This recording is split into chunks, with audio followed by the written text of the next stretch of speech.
Hi everyone, welcome back to Alice and the Giant Bookshelf. Today I'm going to be reviewing the book Careless by Kirsty Capes.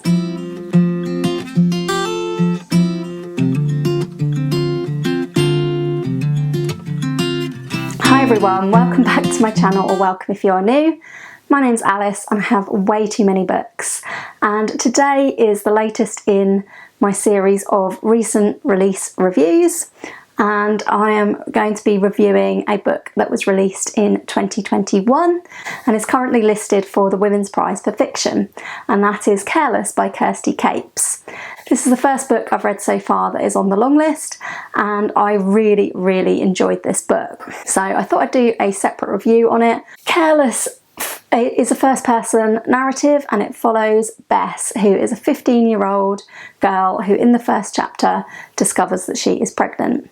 And Bess is living with a foster family, she is in care. The book quite frequently comments through Bess on the situation of being in care and on Bess's feelings about that, as well as going back in time to tell us about how she met Boy, and it then follows Bess in present times as she has to make decisions about what to do with her life and her pregnancy and her relationships, especially with Boy. So this book has been described by some as YA, and I definitely don't agree with that classification.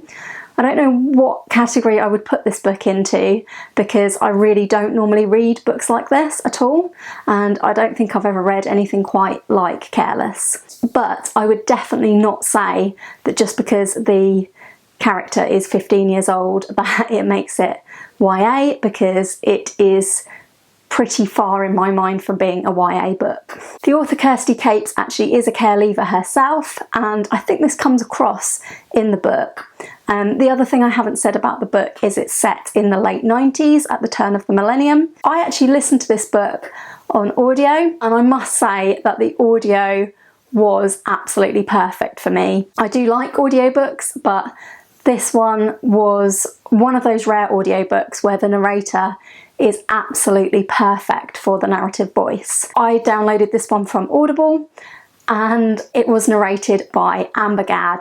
And Amber Gadd, I think, did a perfect job of bringing Bess's story to life, giving Bess the voice that was clearly there in the book anyway. It's a very gritty book, it's very sort of realistic, I think, in its portrayal of what's going on with Bess and with her friend Ishal. What did I love about Careless?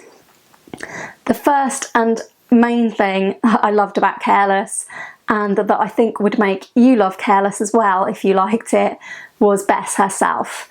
Bess is such an interesting narrator. She brought to the stage a narrative voice that I had not really heard before. So Bess really wants to study film. She's really into taking photographs and wants to be a filmmaker when she grows up.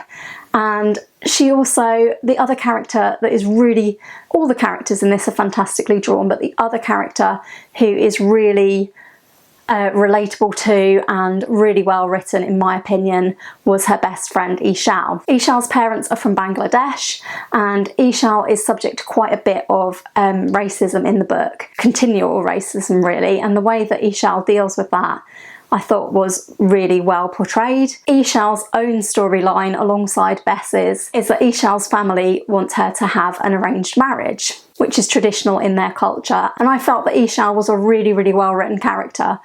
The thing that elevated this book for me to like one of my favourite books I've read so far this year was Bess and Ishal's relationship and their storylines. When I wasn't listening to this book, I was thinking about Bess and Ishal and wanting them to be okay and wanting to know what was going to happen to them next. And it's the sort of book where you leave the book thinking, I'd like to know what happens to those characters in the future.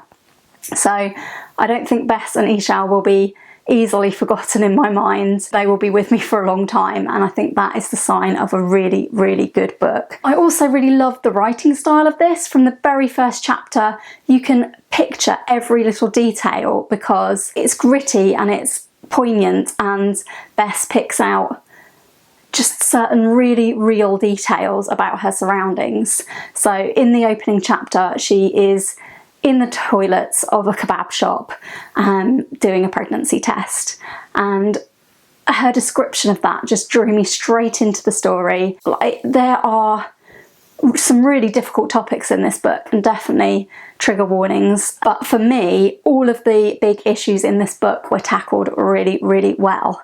So I loved the writing style of this, and the writing style came across really well on audiobook. The other thing I loved about it was the time period it was set in. This really got me straight into the story because the age that Bess was in the time that she was that age, which was 1999, it was the same age that I was in those years. So I really related to that, and I think that anyone of my sort of age and a bit above and a bit below will really relate to some of the 90s nostalgia in this book. Do I always think it was spot on to the time period? Not necessarily, but I don't think that mattered. I thought it was very well placed in that time, and there was a lot of references that made me smile, so I thought that was a really well done thing as well. I thought the portrayal of care and the foster system, which is something that I've never really read anything about or know much about, was really, really well done, and I just felt like this book really does tug at your heartstrings. It really does open your eyes to sort of practices in the foster system at this time that just make you feel really, really sad for Bess, and you really, really do feel for her and what's going on in her family life, because she is in a settled foster home, but that doesn't mean that she is okay. So I found that part interesting because I felt like I was learning something that I didn't know about, and I felt like the voice it was given was clearly a voice of someone who knew what they were talking about. So it was nice to have that own voice about the care system. One of my top best things about this book was how much it made me care and think about the book when I wasn't reading it, and how much I've thought about it afterwards. Always one of my signs of a really good book.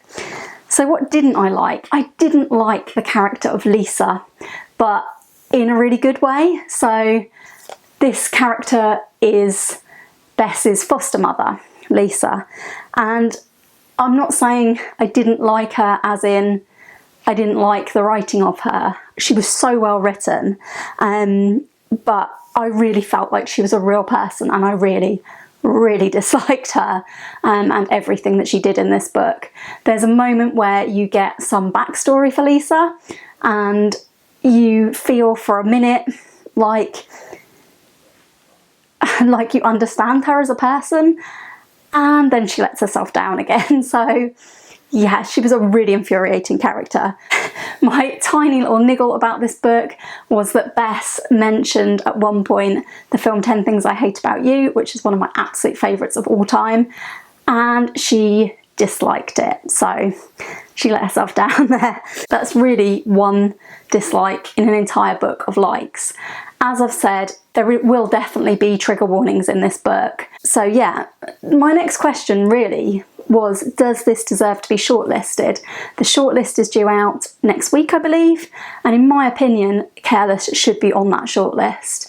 I haven't obviously read any of the other books, so I have nothing to compare it to, but this is a wonderful book, and I think it's the sort of book that a lot of people will not read because of what the subject matter is, and they might think it's not a book for them.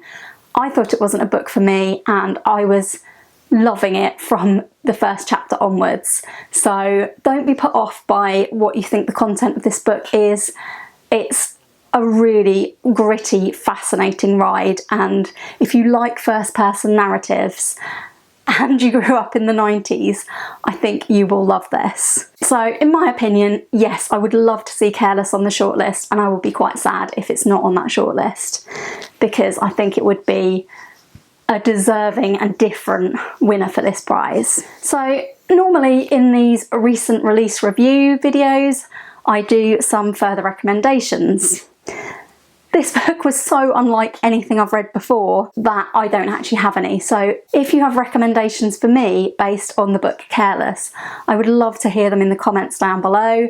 Before I go, I just want to say thank you to Gemma from Gemma Books and Dani at Dani's Book World, because they buddy read this book with me, and I really enjoyed having people to talk to about this as we went along. I really enjoyed hearing their comments and that they felt the same way as me in certain places. And sometimes we just needed to vent about Lisa. Thanks for the brilliant buddy read, Dani and Gemma. I really enjoyed it, and do check out those two's channels in the description down below because they are awesome channels. So yeah, that's all for my review of Careless by Kirsty Capes. If you've read this, or you've been reading other books and this for the Women's Prize Longlist, I would love to hear what you think will make the shortlist and whether you think this one stands a chance. Do chat to me in the comments down below about anything Women's Prize related, or just tell me what you thought of Careless. If you've enjoyed this video, please do give it a like, please do consider subscribing if you haven't already, and I hope to see you all again soon for another video all about books here on Alice and the Giant Bookshelf. Bye for now.